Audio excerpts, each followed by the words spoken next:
What's up, guys? Spin Firearms here, and you guys will just have to deal with this for a little longer. I've never had allergies before, but all of a sudden I feel like I'm getting allergies, so I'm stuffed up, so I apologize. Anyways, oftentimes you'll hear people say, oh, I don't need to carry a firearm, because chances are I'll never have to use it. Or you even hear firearm owners say, oh, chances are I'll never have to use my firearm. But is that true? Should you ever justify anything you do with that statement? And I don't think so, and here's why. There's about 200 million adults in the United States, people that are old enough to get a firearm for self-defense. On average, over the last 5 years, the average was 2.1 million justified self-defense encounters that were perfectly fine, that were cleared. 2.1 million per year over the last 5 years. That's over 10 million self-defense encounters in 5 years that were all justified with the firearm. Now, that doesn't mean you actually shot someone. That doesn't mean that you actually put somebody down. It doesn't even mean that you were attacked. That's justified in warding people off. Someone comes at you and you just pull it. You don't end up pulling the trigger on them. Plenty of things. Someone shows up to your house. You draw down because they're trying to kick in your door. They run off.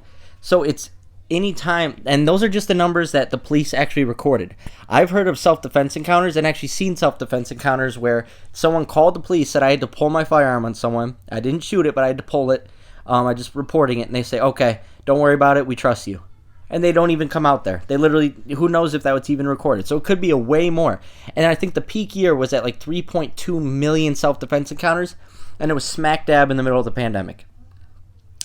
So that's crazy. Nobody's outside, but there's all these self-defense encounters that were reported. Well, I guess it was a little later at the end of the pandemic, but when people were coming back outside. But still, that's insane. And you don't hear that reported. You don't hear that talked about. You don't hear the mainstream media talk about that.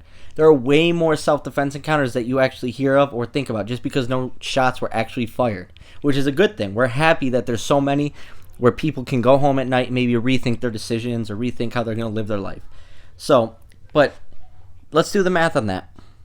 Let's say per person, the amount of self-defense encounters. So if each person had one, that would be about 1 in every 100 people have a self-defense encounter with a firearm per year. That's in the United States. If you don't believe my numbers, you can look them all up. That's insane. Even if it was 1 million per year, 500,000 per year, that's a lot. You'll never hear that number reported or talked about. And I think it says a lot about the firearm community, that we use our firearms as the last resort. Because think about it. That 1 year, 3.1 million reported self-defense encounters with a firearm that were justified. And not many people died from it. I think that speaks volume when it comes to the firearm community itself. I think that says that we will defend ourselves, but we will only take it as far as it has to go, because our goal isn't to hurt people. Our goal is to defend ourselves if we have to. If the person runs off, the scenario changes. We're going to let them go. We're going to let everyone live to see another day. But I just thought it's important to bring up those numbers and let people know that this stuff happens.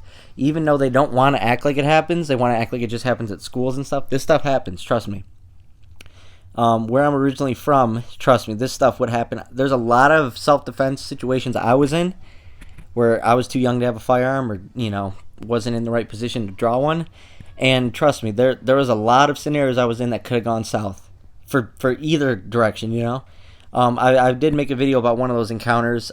Maybe I'll make another one this week or something on it. But yeah, I mean, those were they could have been justified, and luckily I made it home that night. But that doesn't always happen, trust me. So it didn't come out of nowhere. So just thought that this was an important video to make. And next time you hear someone say, "Oh, chances are I'll never be attacked," say 1 in 100. Technically, if you break the numbers down in a simple way, 1 in 100. Obviously. They're all different situations, could happen 3 times to a person. He could be into bad stuff and he's being targeted.